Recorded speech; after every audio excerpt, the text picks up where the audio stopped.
saya bicara, saya sudah yang lain saya lewatkan. Saya akan masuk kepada pasal 17. Nah ini, pasal 17 Undang-Undang Kekuasaan Kehakiman mengatakan pihak yang diadili, ya, atau terdakwa, pihak yang diadili mempunyai hak ingkar terhadap hakim yang mengadili perkaranya. Ya ingat, saya yang diadili sebagai terdakwa. Ayat 1 mengatakan pihak yang diadili mempunyai hak ingkar terhadap hakim yang mengadili perkaranya. Cukup jelas. Ya. Ayat 2 mengatakan hak ingkar sebagaimana dimaksud pada ayat 1 adalah hak seorang yang diadili untuk mengajukan keberatan yang disertai dengan alasan terhadap seorang hakim yang mengadili perkaranya. Saya sudah mengajukan keberatan. Ya.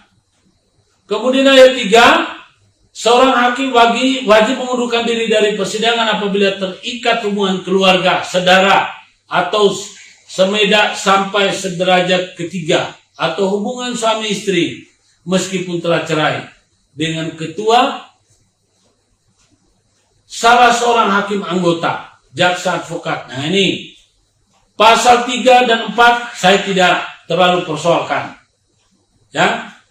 Saya akan bicara pasal 17 ayat 5, seorang hakim atau panitera wajib mengundurkan diri dari persidangan apabila ia mempunyai kepentingan langsung atau tidak langsung dengan perkara yang sedang diperiksa, baik atas kehendaknya sendiri maupun atas permintaan pihak yang berperkara.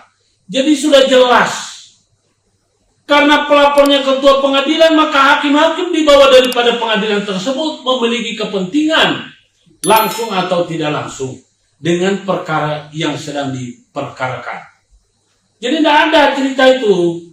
Lalu dalam terjadinya pelanggaran terhadap ketentuan sebagaimana dimaksud ayat 5, putusan dinyatakan tidak sah dan terhadap hakim atau panitera yang bersangkutan dikenakan sanksi administrasi atau sanksi pidana sesuai ketentuan peraturan perundang-undangan.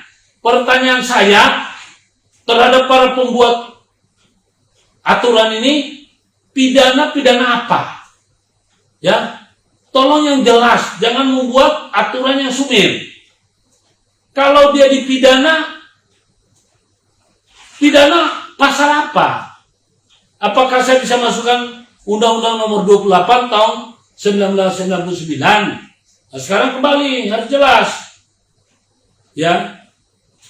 Perkara sebagaimana dimaksud pada ayat 5 dan ayat 6 diperiksa kembali dengan susunan majelis hakim yang berbeda. Emangnya kita ini nggak punya kerjaan apa gimana? Kita ini orang kerja, kita punya asasi. Kalau ini diputus ternyata nanti batal, kemudian kita diperiksa lagi, emangnya berperkara itu nggak capek?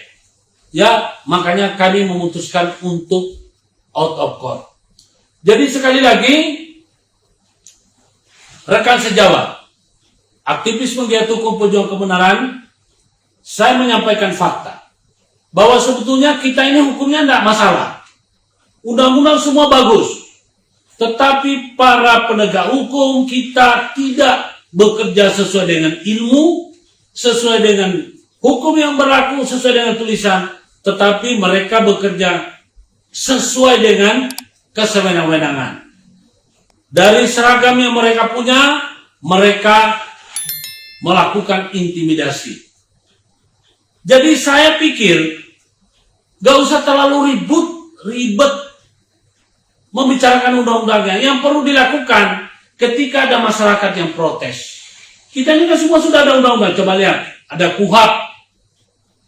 Kemudian ada Undang-Undang Nomor 8 tahun 2004 tentang peradilan umum. Sudah jelas gitu. Kemudian kita tahu ada yang namanya Undang-Undang 48 tahun 2009. Ada